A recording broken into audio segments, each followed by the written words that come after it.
Welcome everyone to today's editing masterclass with EPA head Trew-Cat. She's been generous enough to uh, lend us a few minutes to discuss like the intricacies involved in editing, how to think like an editor, what to look out for, how to approach every piece you get.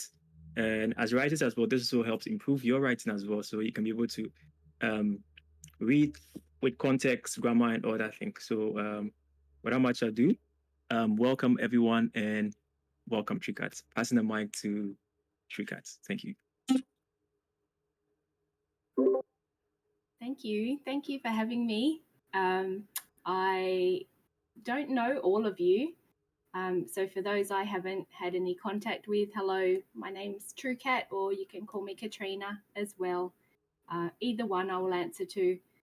And I've been in the DAO since September last year, and I've been working pretty closely with the Writers Guild and the EPA, doing lots of editing for the articles that come through, the weekly roll-up newsletter, and various other things. And then also been working on the Bankless Africa newsletter with the wonderful Yoppie for a few weeks now.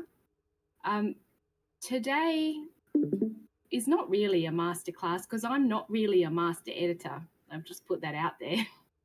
It's I'm not a trained editor, but I just have read a lot of books, and I like language and words and expressing things clearly. So that's what I tend to look out for, is just clear, concise communication. But what I have done is put together a list of top 10 things that I see all the time when I'm editing. And so these are the sort of the top things that if you look out for them, you'll probably grab most of the stuff that's happening and be able to correct it. So I've just got them on the slide, and I know maybe all of you can't look at a screen, but I will share it afterwards. But for those of you that have the screen, if you have a look, the first thing will come up there. The first thing that I always have to correct every single week is Bankless DAO, and the fact that there isn't actually a space between Bankless and DAO. And so once we figure out that that's our brand, and that we don't want to write it as Bankless space DAO, then we always want to actually represent it the same way. And so that's my number one tip, is write Bankless DAO without a space. It seems pretty obvious, but it happens over and over again.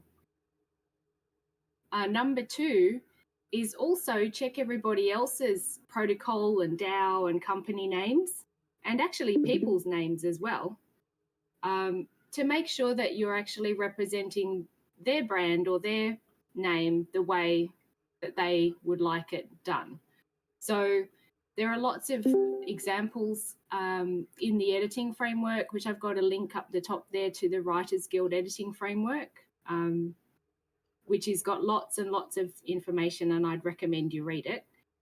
But the, so in a key example is one that always needs correcting is Sushi Swap. And Sushi Swap decided to put a capital S in the middle of their name. And so they need to be written capital S at the beginning and capital S in the middle.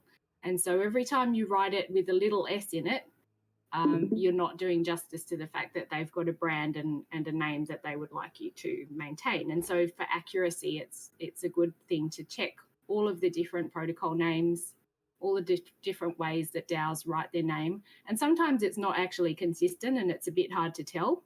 But if you go, with what looks right, then that's a good start. And yeah, it just makes it the whole thing look more accurate if the names are actually correct. Number three that I've got there is use title case for headings.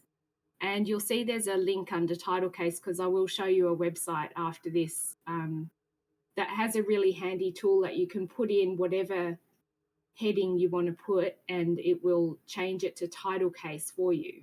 A title case means that all of the words in the sentence for the heading is capitalized. But that doesn't mean every single word, because there are prepositions and words like to and that don't get capitalized.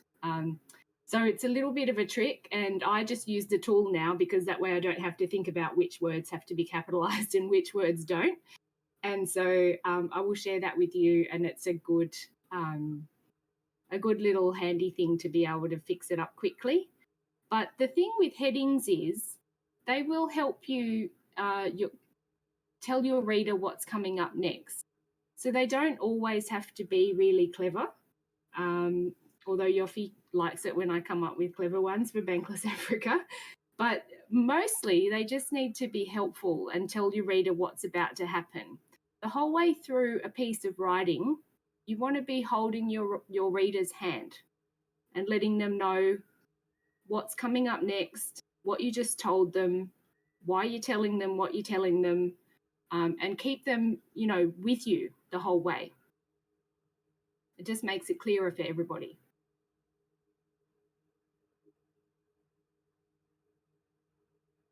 Number 4 that I've got here is checking for run-on sentences. And this is something that Joe's not here, but Joe was saying in one of the channels in Research Guild, I think the other day, about run-on sentences. And so I do have an explanation of that coming up. But basically that is where you say something that is kind of 2 sentences, but you just put them together with a comma instead of making them 2 separate sentences. And so the best way to deal with those is actually to break them back up, split them into 2. And as I said, I've got an example to share with you. Or use a semicolon instead. And a semicolon is a way that you can join what would be 2 separate sentences into one longer one. And the semicolon goes in the middle to make it clear that they're joined together and they're related concepts. Number 5 is consistency for days, dates, and times. And I've also got an example for you coming up. That's something really important as well, just to be able to especially in the DAO when we've got lots of events happening. We want to keep it really consistent, the way that we describe when things are happening. And, write the months the same way each time, not sometimes abbreviated and other times not. It just makes it a lot clearer if everything's very consistent. Number 6 is keep the subject and the action clear. And again, I've got an example for you to coming up. But this is something that I do see a lot of, where there'll be a little bit of ramble at the beginning of the sentence. And it's easy for the reader to get lost when that happens.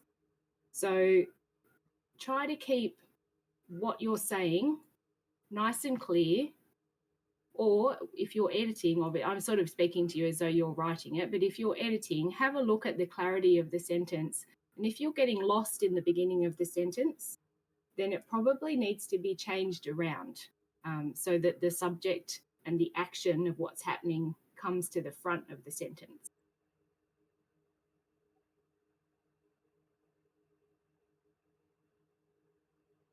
And so that brings me to the next tip, which number 7 is read the text out loud,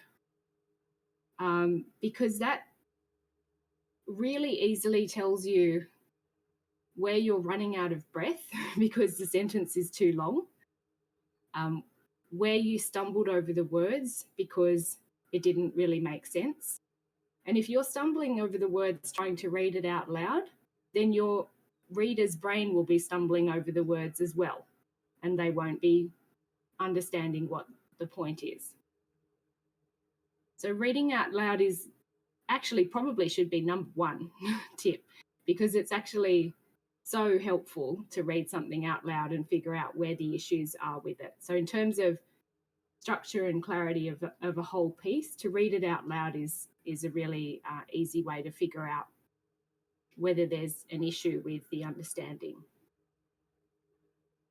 And so that's sort of related to number 8, which is what questions come up as you read. So if you're reading something and you are wondering about a certain piece of information that you would have liked to see in that spot, but then it turns up, 6 sentences later, then maybe it needs to be brought up to where you had the question in your mind when you were reading. Because your reader probably has the same question coming up. So sometimes if you're reading something and you're thinking, well, I haven't been told that thing yet that's important to me, then put the information in. I quite often put information in as an editor. I don't just take things out. I'll add some clarification or some extra detail or a link to something, just to make it a lot easier for whoever's reading it to, to have their questions answered. Number 9 is about apostrophes. And there are many, many people that don't really use apostrophes well. A lot of people put them in for every word that ends in S, and that's not the way that they're used. They're used to show possession of something, or contractions, which is when the word is shrunk down. So is not is shrunk or contracted to isn't. And so there's an apostrophe that goes in to represent the missing O in that case for the is not. So that's really the only time that you need to put an apostrophe S is when you're showing ownership or possession of something or contraction of a word, not just if it ends in S. All of the links on the slide that you notice that apostrophes is linked as well, that goes off to a really good resource, which is at Purdue University, and they have an online writing lab. And there are just brilliant examples, exercises to work through, really clear explanations of all of these things that I'm talking about, much better than I can do to explain to you.